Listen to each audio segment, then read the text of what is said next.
Hello beautiful people, welcome to my channel Healing and Awakening with Nina Itzel. And today I would like to talk to you about some guideposts to awakening based on my personal experience and a little bit about what is awakening or how I understand it. You can read about this in my blog if you go to 𝙤𝙤𝙧𝙚 and to the blog section you will find it there. So a few days ago we had a roundtable discussion about awakening and expanding our awareness to higher states of consciousness, and I was inspired to put some of the golden nuggets into a little video and into my blog as well. You can reach this roundtable podcast, Modern Medicine Roundtable series that we are doing on my YouTube channel. So check it out if you want to hear more about it. So if you wonder what is awakening, as I understand, awakening is a remembering to the truth that life is a spiritual experience. Awakening to the fact that we are more than our physical bodies. We are multidimensional beings of body, mind, heart, and spirit. And the temporary body-mind-heart complex only colors the experience of the spirit or divine part that is the undying essence of who we truly are. This is what awakening means to me. It took a long time for me to come to this perspective because I was born in Hungary and coming from a communist materialistic perspective that banished anything and everything spiritual. But truth cannot be hidden, and it is not hidden if you are willing to open your mind and see with new eyes. If you want to know what is happening in your internal world or your internal reality, you just have to look around you and observe what is on the outside. Because as within, so without. If you look around and observe nature, you can observe that life is really a dance of the light and the shadow, birth and death, destruction and regeneration. The circle of life cannot be missed or denied if you are looking. Inside of us there is a shadow and there is the light as well. There is not one without the other in this duality. This is the first shock of awakening, at least it was for me. You are not what you think you are. You are not perfect, good, or right. If you hear the voice of your own shadow, you couldn't believe how you talk to yourself and what you say about yourself and keep believing and keep repeating. At the same time, you are perfect. You are divine, unbroken, unchained, and free.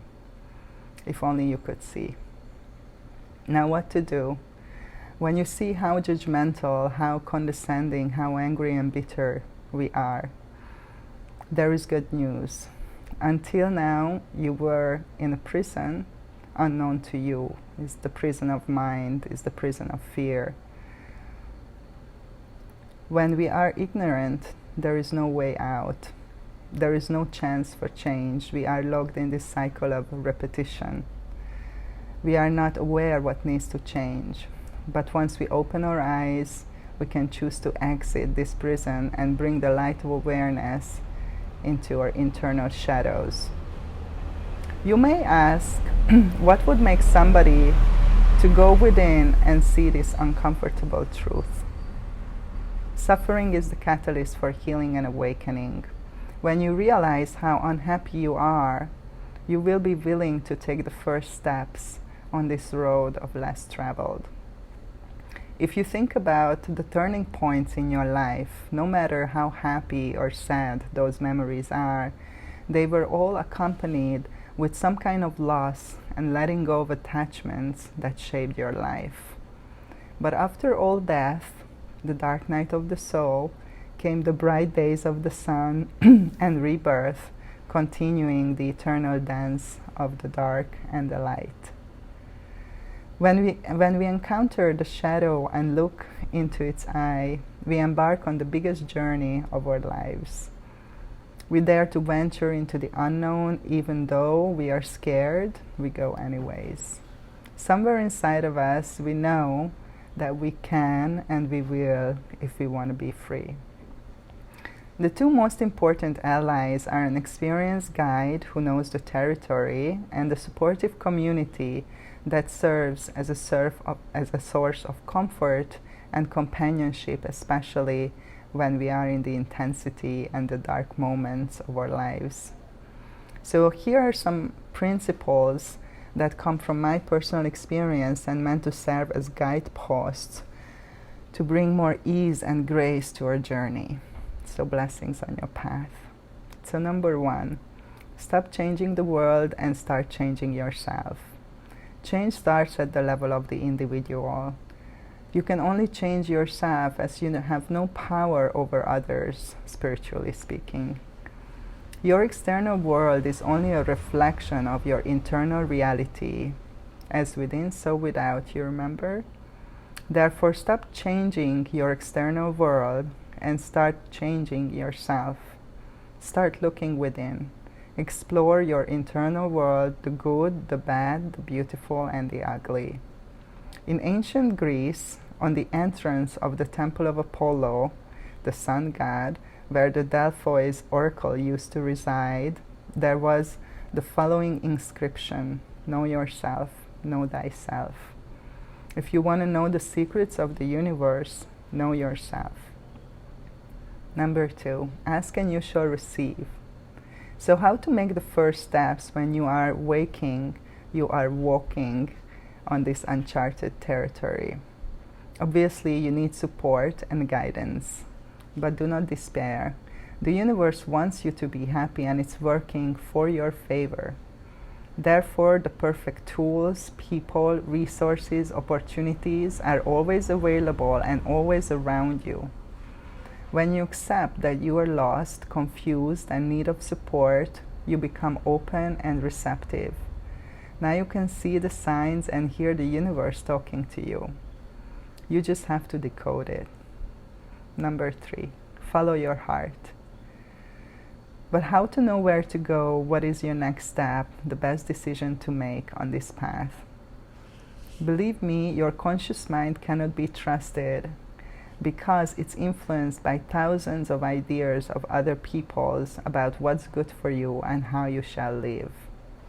It's crucial that you follow your internal guidance, your intuition, and do what feels right for you instead of what you think you should do because you are afraid. I know that this is not an easy task and it goes against your conditioning and the basic framework of society, but look around and see where did your head lead you. It's time to give a chance to your heart. Number 4, try new things. Keep doing the same thing and expecting a different result is a definition of insanity. To create something different, you have to do something different.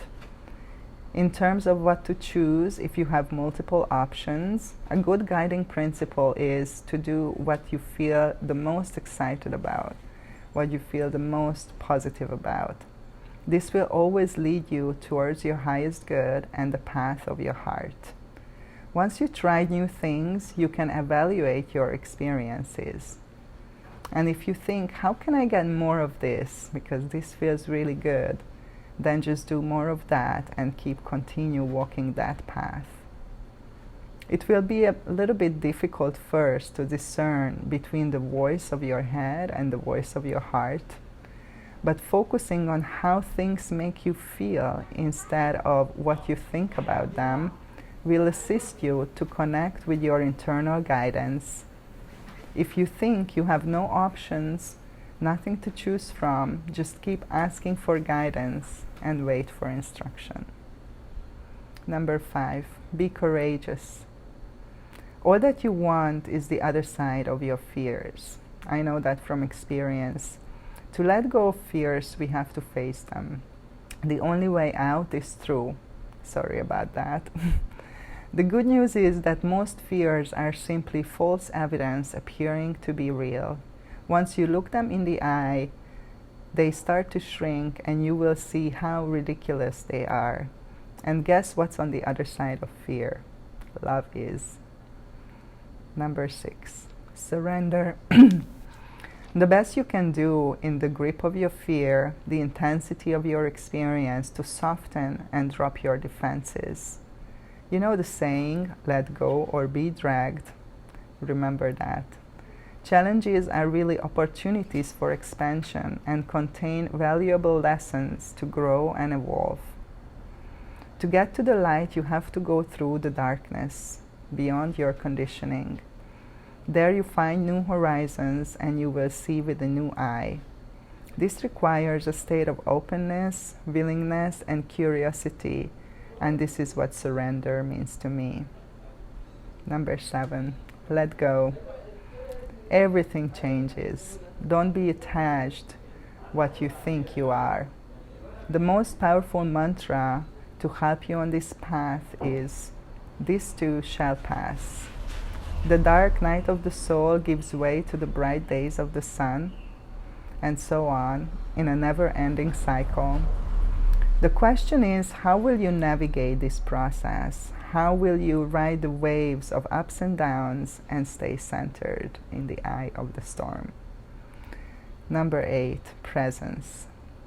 For me, presence is being in touch with my source, my center, the divine aspect of myself who knows that all is well, always, always. Even in the darkest moments, to remember that I am loved and I am blessed even when I don't feel like that. I know that this is not an easy thing to do.